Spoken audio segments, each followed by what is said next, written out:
We're doing this. I'm so happy that we're doing this. We've been planning this for a really long time.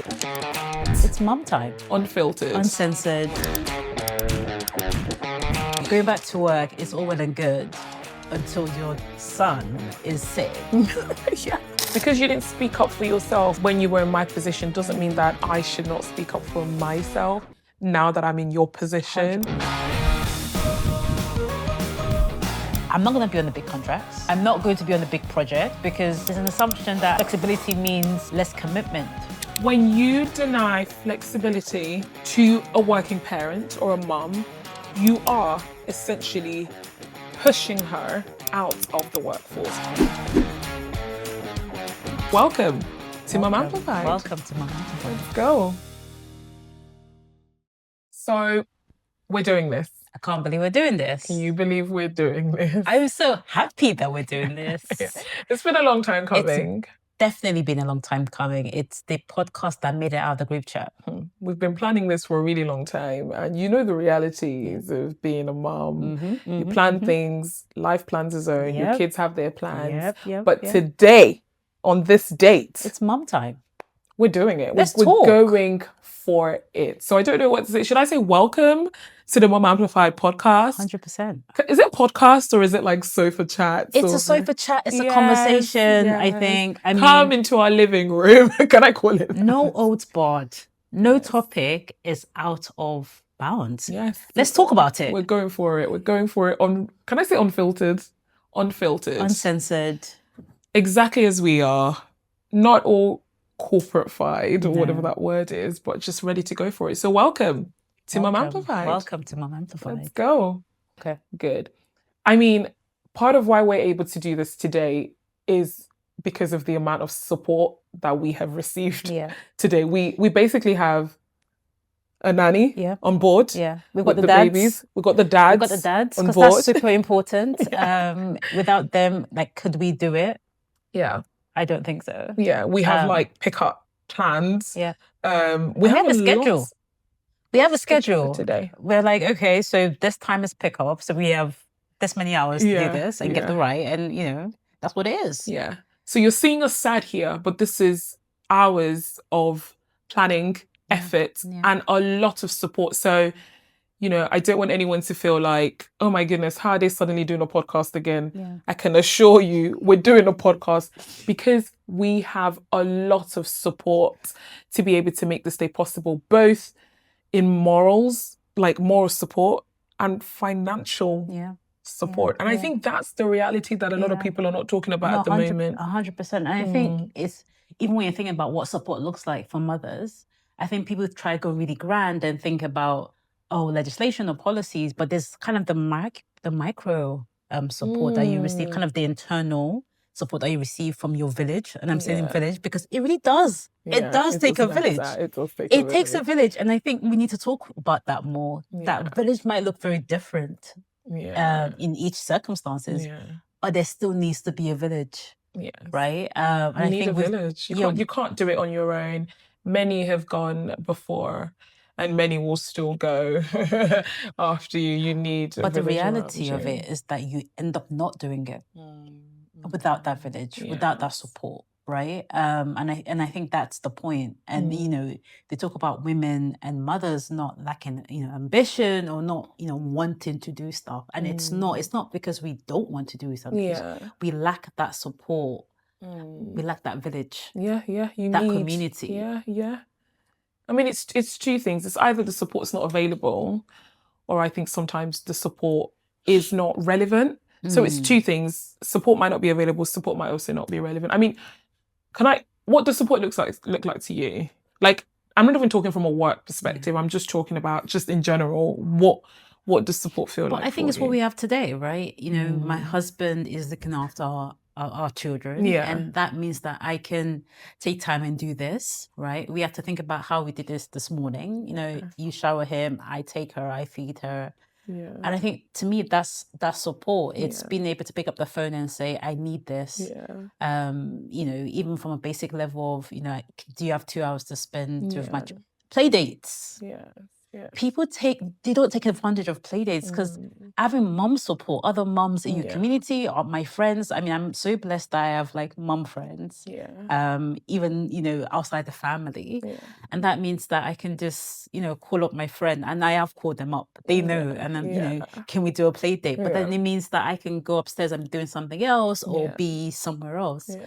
You know, that's my village. Those matter. Yeah, no, I'm with you on that. I think there's that bit, but there's also, you know, I was talking about the quality of support for me is much more important than even like the frequency of support. Because, you know, like it's the way women talk about the fact that like sometimes you're your partner and you just want the dishes done, but they're giving you a cuddle. And I'm like, keep that cuddle and keep your cuddle to yourself and let's get the house in order. Because once the quality of that support is there, you're not as worked up or stressed. I mean, for me, I think the quality is so important. Like today, the quality and the relevance of support. Like today we were recording, I was a bit down, not because of anything in particular. I think I'm exhausted.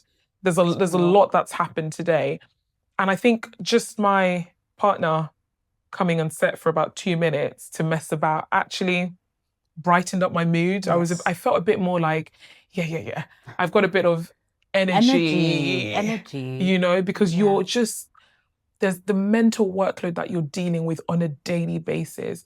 And people, let's talk about people expecting mums to always be type A, even though you're carrying a lot. This idea that women are beings that can just be turned off and turned on.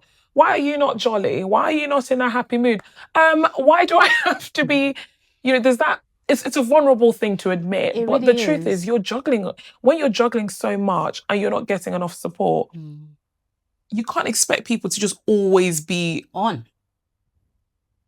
From the moment you wake up, your alarm clock is your child, like giving you a slap in the face.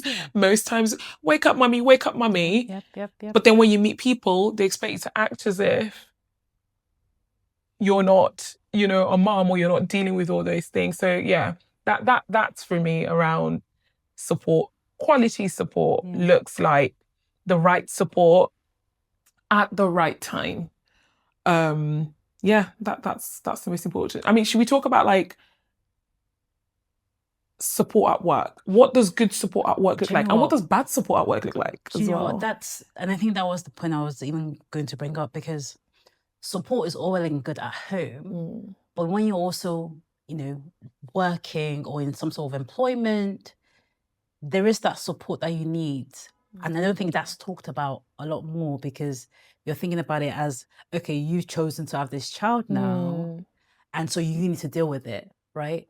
But as a society, there is support that is required outside of the home. And when you think about where you spend your time, which is at the workplace, support has to look like something, even in that forum, right? So you're thinking about support in relation to even the hours that you're working. And we talked about flexible working in different times, but you know, support in terms of understanding that you are carrying the mental load, but also the physical load of raising a family. And when you show up for work, you're showing up with your best self.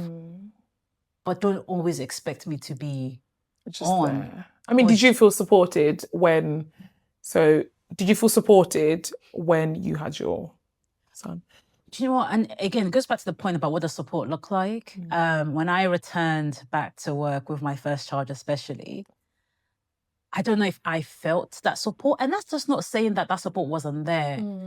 But in the way I received it, I don't know if that was really kind of supporting me in the right way. And I think that's the point you were making. What we're getting at, Was it relevant support? You know, I mean, you've done this. Going back to work, it's all well and good until your son is sick. And he's got this and the other, and then next week, and he catches something in the nursery. And you have to, you know, the working realities is that, you know, you've got two parents that are working. And so one of you, usually mom, you know, you have to figure it out and pick up the phone and say, okay, I'll be there. And I work in London. I mean, I work in London. I don't live in London, right?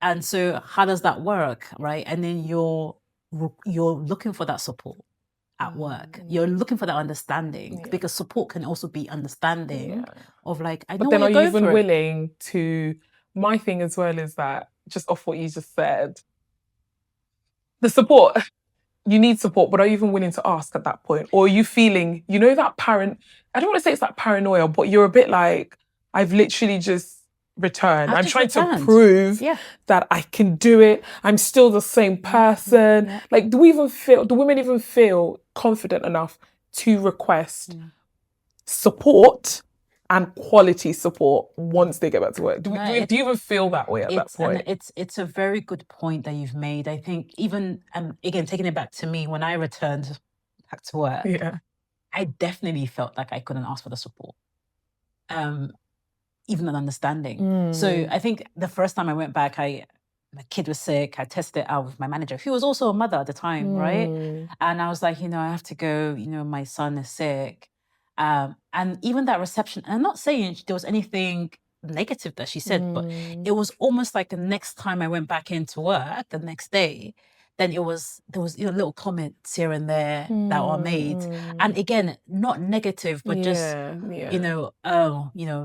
Mary may not be able to pick this up. I might have to reassign it. And I think that's the fear that you have to request the support. You don't want to look like, I feel like you don't want to look like the blocker. Yeah. That's like my trigger word. Like, I feel like, because I've worked a few years in a commercial management space, and I've been working on sort of strategic bids that are like they're time critical. Yeah. And then you have those project management meetings, everyone's running through their work streams, and then it's like, you're the blocker, but you're the blocker because you had an emergency that involved your kids. So next time you feel like, I can't ask for support. I just have to do everything at the same time till I burn and crash. Yeah.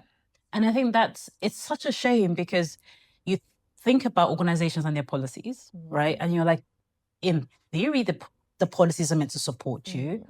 But returning back to work, I genuinely felt that I just couldn't ask for it. I felt like I just couldn't really lean into that support. And I had to really just make it look like I was like, holding everything together. I was balancing everything with work life and home life, because I had to prove myself, right? And I was thinking about it the other day. Why do I feel like I have to prove myself? I've been in this company, I've been working, I have decades of experience. I've, been there 3 years, 4 years, 5 years. But returning back from mat leave, I almost felt like a new joiner, right? That all that work that I had done, all that kind of, building and climbing that career ladder, and I got into a space before I went on mat leave, all that disappeared after mat leave. So I was coming back, and I felt that I was not the stranger. I was not the new joiner. And I had to prove myself again, and prove I was capable, prove I was committed to the work, right? And I was willing to put it ahead of everything else in my life, right? And so that inhibits you from asking for the support, because the minute I lean into flexibility, I feel like, is that showing to my manager that I'm not committed, right? I'm not, I need to, I haven't got the balance right. And so I think for me, definitely, I definitely felt that tension. It's like a toxic relationship. It is. You're trying to prove yourself. Let's call it what it is, because we're going to call it what it is on the sofa.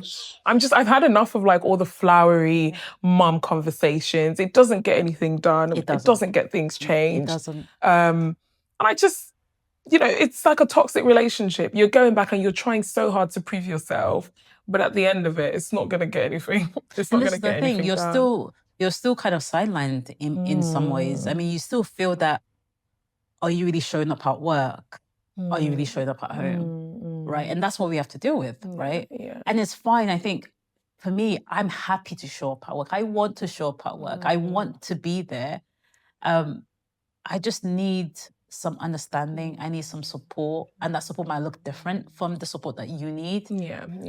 I mean, I think for me, the first time I was less willing to ask for support at work, simply because I had my first child while I was quite young.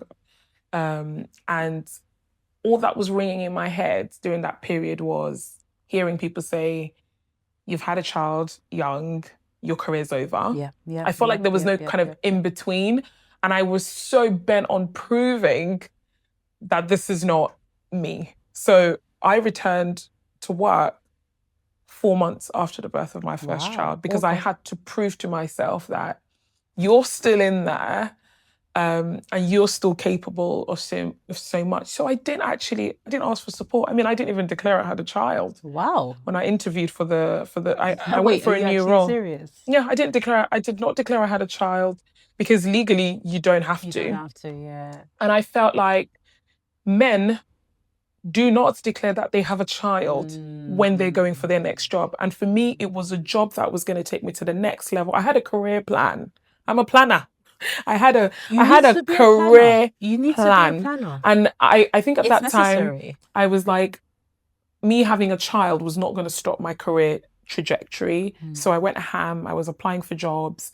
I mean, I was also slightly bored. I was in the northern part of England at the time.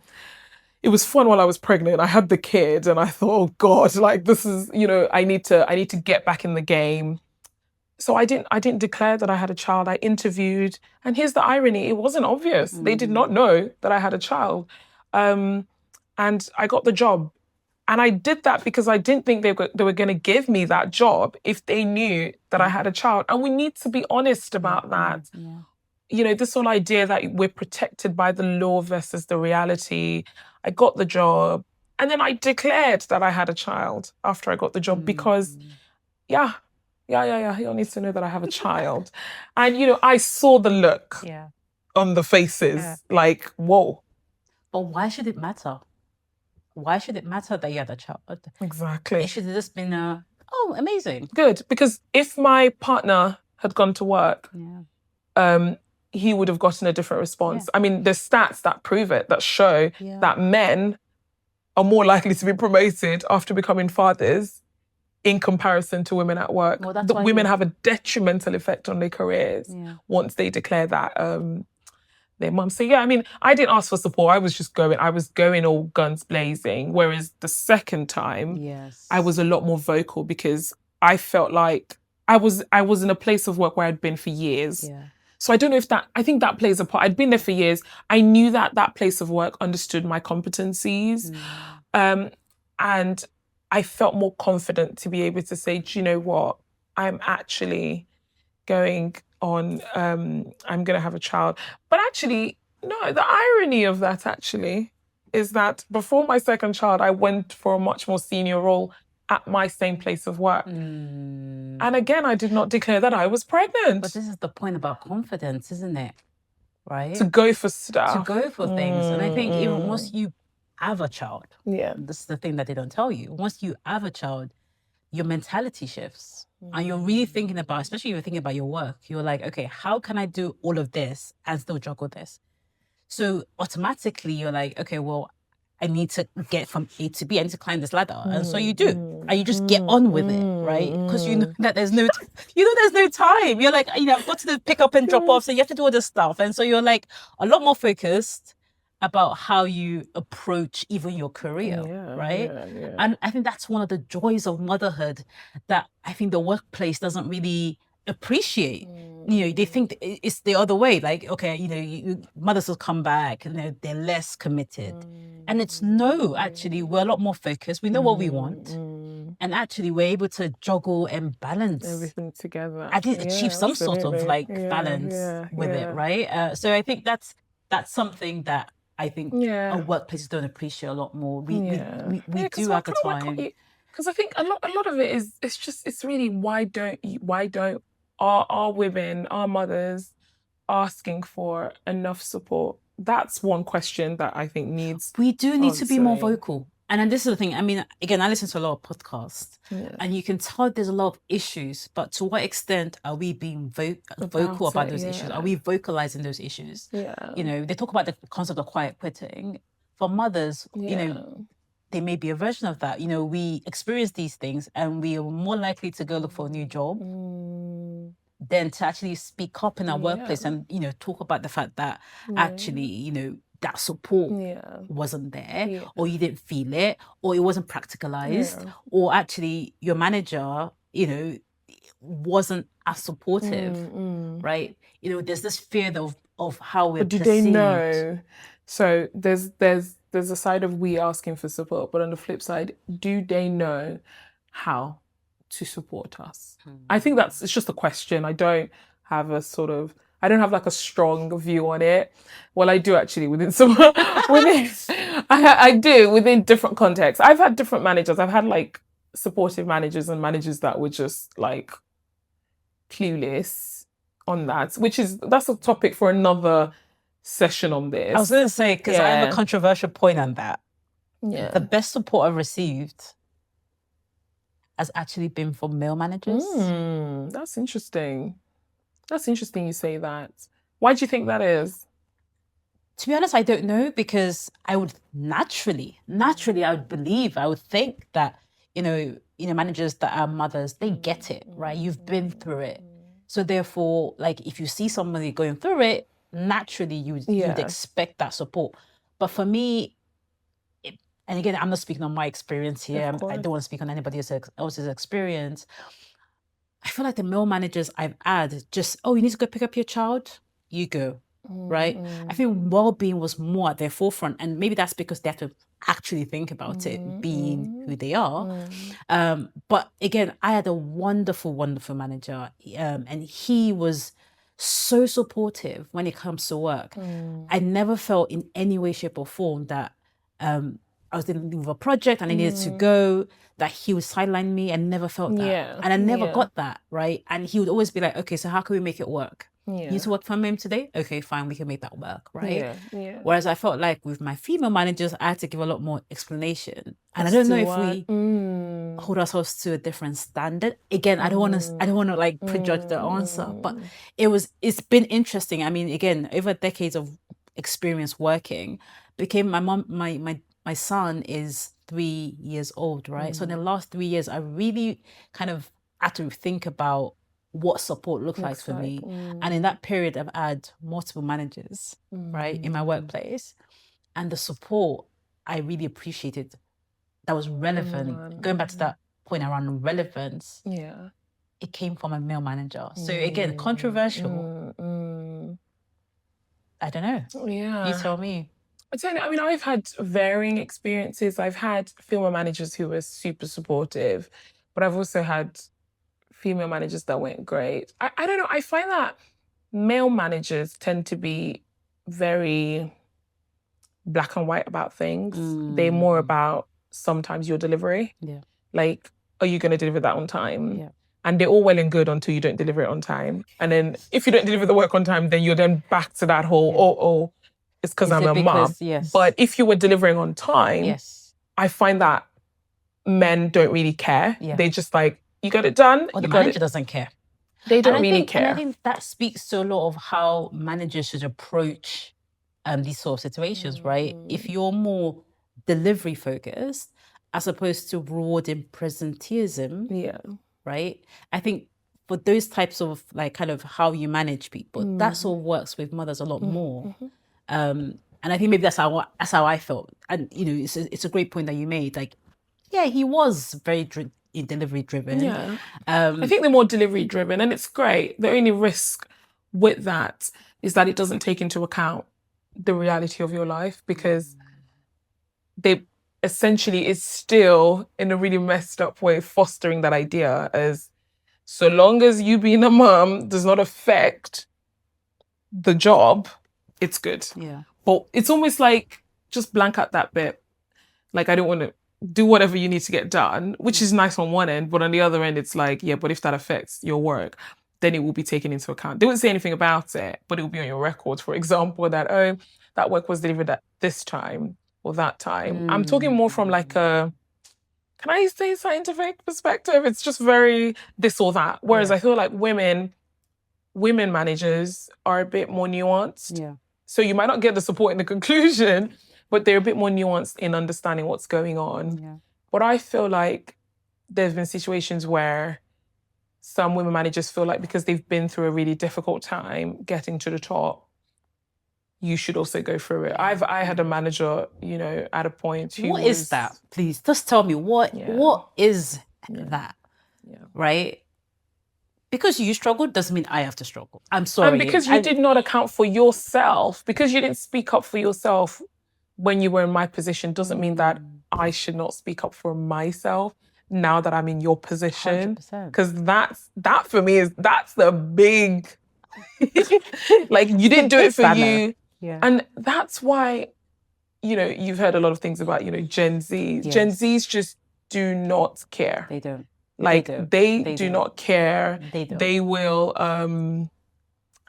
say what they feel at workplaces. Yeah, but that's the energy that I think mothers need to channel. We need to be all about speaking up and speaking up for ourselves.